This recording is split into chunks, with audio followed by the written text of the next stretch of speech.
Assalamualaikum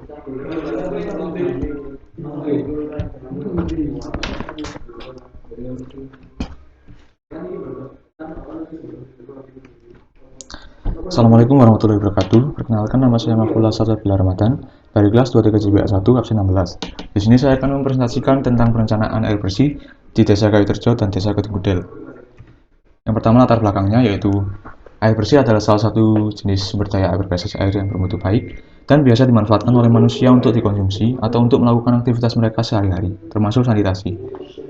Di sini latar belakang Desa Kayu Terjo merupakan daerah yang memiliki luas wilayah sebesar 447.293 hektare. Lalu Desa Kedung terdiri dari 2 dusun yang merupakan salah satu dari 12 desa di Kecamatan Udodaren. Lalu terdapat rumusan masalah yaitu yang pertama, jumlah penduduk Desa Kayu Terjo dan Kedung pada tahun 2024, lalu sistem jaringan peta dan skema di Kayu Terjo dan Desa Kedung lalu kebutuhan air di Desa Kayu Terjo dan Kedung pada tahun 2024. Yang terakhir yaitu debit ketersediaan sumber air pada Desa Kayu Terjo dan Kedung Batasan masalahnya yaitu batasan data yang ada, batasan tahun perencanaan, dan batasan metode yang digunakan. Tujuan laporan ini yaitu dapat menghitung serta menentukan perkiraan jumlah penduduk Desa Kayu Terjo dan Kedung lalu mengetahui dan merencanakan sistem jaringan peta dan skema untuk di Desa Kayu Terjo dan Kedung lalu menghitung dan menentukan perkiraan kebutuhan air desa, lalu merencanakan serta menentukan debit ketersediaan sumber air pada desa. Selanjutnya yaitu dasar teori. Di dasar teori ini kita membutuhkan dua metode, yaitu untuk menghitung debit andalan, yaitu yang pertama metode kondisi musim dan metode bulan dasar perencanaan. Di metode kondisi musim dibedakan menjadi 4, yaitu yang pertama debit air musim kering, yang kedua debit air rendah, yang ketiga debit air normal, dan yang terakhir debit air cukup. Di analisa debit andalan menggunakan metode bulan dasar perencanaan, hampir sama dengan metode tahun dasar perencanaan.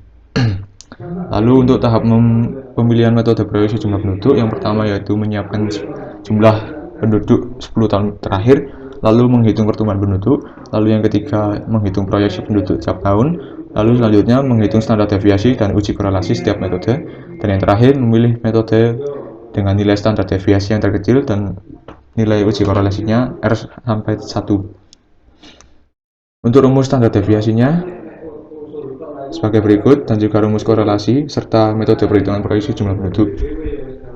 Di sini kita menggunakan metode aritmatik untuk perhitungan proyeksi jumlah penduduk. Berikut bahan-bahan aliran perhitungan. Lalu terdapat data perhitungan.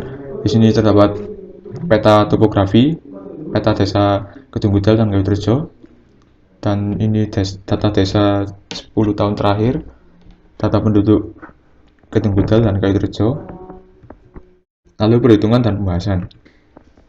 Di debit andalan metode kondisi musim harus mencari, pertama mencari nilai Q sesuai Advent, yang kedua data debit, yang ketiga mencari nilai probabilitas dan mengurutkan data debit, lalu yang terakhir mencari nilai Q dan debit andalan. Berikut sudah dilampirkan pada tabel hasil dari perhitungan saya. Lalu ada debit andalan dengan metode basic mount. Yang pertama harus mencari nilai Q, yang kedua data tahun perencanaan, yang ketiga mencari nilai debit, dan yang terakhir mencari nilai debit andalan. Berikut juga sudah terlampir hasil dari pekerjaan saya. Lalu proyeksi jumlah penduduk. Yang pertama itu kita harus mencari data penduduk 10 tahun terakhir, lalu mencari tingkat pertumbuhan penduduk rata-rata, lalu yang terakhir menghitung proyeksi penduduk 10 tahun mendatang dengan standar deviasi dan uji korelasi. Di slide sudah tertampang tabel tentang hasil penghitungan saya, lalu ada menghitung QR sesuai tahun proyeksi, terlampir juga pada di tabel. Lalu setelah itu kita menentukan panjang saluran distribusi. Di tabel di slide sudah terlampir. Lalu setelah menentukan panjang, kita menggunakan metode Hazen-Williams. Lalu setelah itu kita menentukan dimensi reservoir, metode DPU Cipta Karya, untuk mencari volume. Selanjutnya saya mempunyai gambar perencanaan skema jaringan pipa di Desa Kedung dan Desa Kayu Terjo. Di sini ada elevasi node, dan juga ada bangunan penunjang valve. Selanjutnya ada perencanaan potongan jembatan pipa, lalu ada perencanaan potongan melintang pipa, dan kesimpulannya yaitu jumlah penduduk desa di Kedungudel 10 tahun mendatang sejumlah 19.442 jiwa dengan pertumbuhan rata-rata 0,031, serta debit rencana desa Kedungudel sebesar 0,074 meter kubik per detik.